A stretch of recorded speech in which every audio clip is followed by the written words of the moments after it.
All right, today we are diving into an ancient fable, and this one has a lesson that is just brutal, but also timeless. It's called The Frog and the Ox. It's a super short, sharp story about how envy and ego can mix together to create a pretty fatal cocktail. So let's get right into it. So, can envy actually be lethal? I mean, it's a pretty intense question, right?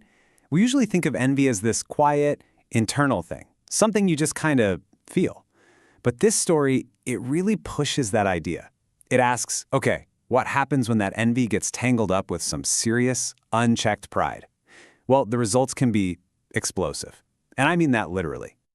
Okay, so first, let's set the scene. Picture this. Our story kicks off in a totally normal, quiet, reedy pool. Everything is calm, just an ordinary day.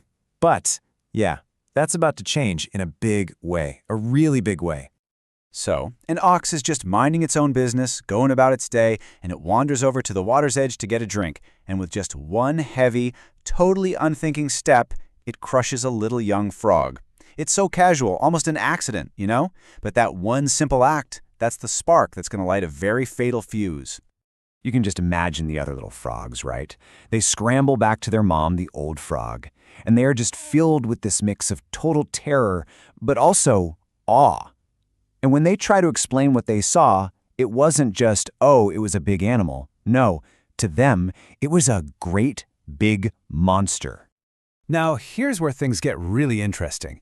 You'd expect the old frog's reaction to be, sadness for her kid or maybe fear, but nope. Her reaction isn't grief or fear at all. She hears this news and sees it as a direct challenge to her own status, to her ego. And this one question she asks just reveals her entire mindset.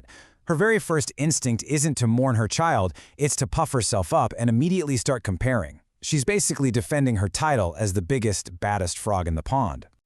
And the little frogs, they're not trying to be mean or anything. They're just kids, full of pure innocence. But what they say next delivers a devastating blow to her pride. They're just telling the truth. But for the old frog, that honesty, it's just more fuel for her ego's fire. So what does she do? She puffs up even more.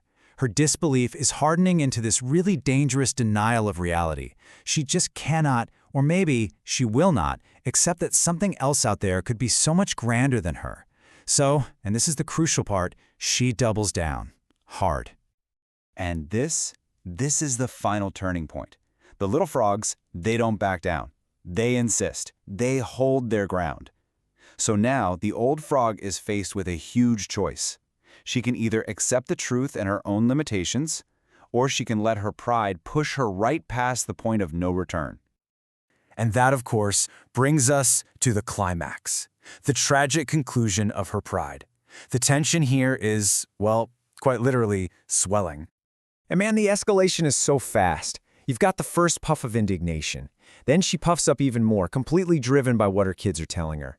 And then there's a final, desperate inflation, and then just like that, it's over. All at once, she burst. Her pride literally consumed her from the inside out. The end of the story is so abrupt, it's shocking. And it leaves us with a lesson that is, well, it's as simple as it is brutal. There's really no sugarcoating it.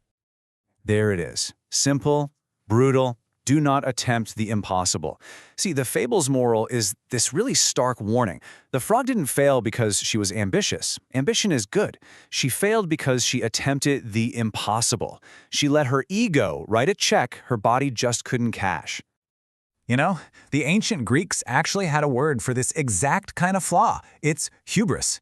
It's that toxic cocktail of way too much pride and arrogance, the kind that makes you completely blind to your own limits. And it leads almost always directly to your downfall. It's a perfect diagnosis of what was wrong with our poor frog. So why does this ancient story still hit so hard today? I mean, really, why do we still talk about it? It's because the pressure to be bigger is absolutely everywhere. This whole fable is about knowing your own size in a world that is constantly screaming at you to be more, more, more. And this, right here, is the absolute core distinction we need to make. Healthy ambition? That's being inspired by the ox to become the best possible frog you can be. But destructive hubris, that's denying you're a frog at all. It's trying to become the ox, not out of inspiration, but out of pure envy. And that's the fatal trap. Oh man. And we see these traps everywhere today, don't we? Think about it. You're scrolling through social media, you see these perfectly curated, ox-sized lives, and you feel that pressure to inflate your own. In the corporate world, you see that growth at all costs mindset, which can literally cause a company to puff itself up until it just bursts. And on a personal level, it is so easy to look at someone else's success and mistake that raw feeling of envy for genuine inspiration. And that's really the big question the fable leaves us with, isn't it? It's not saying don't try or don't be ambitious, not at all. It's saying know your limits. It's a reminder to be ambitious for sure, but to also be self-aware. So the real question for all of us is, where do you draw that line? The line between reaching for the stars and just attempting the impossible.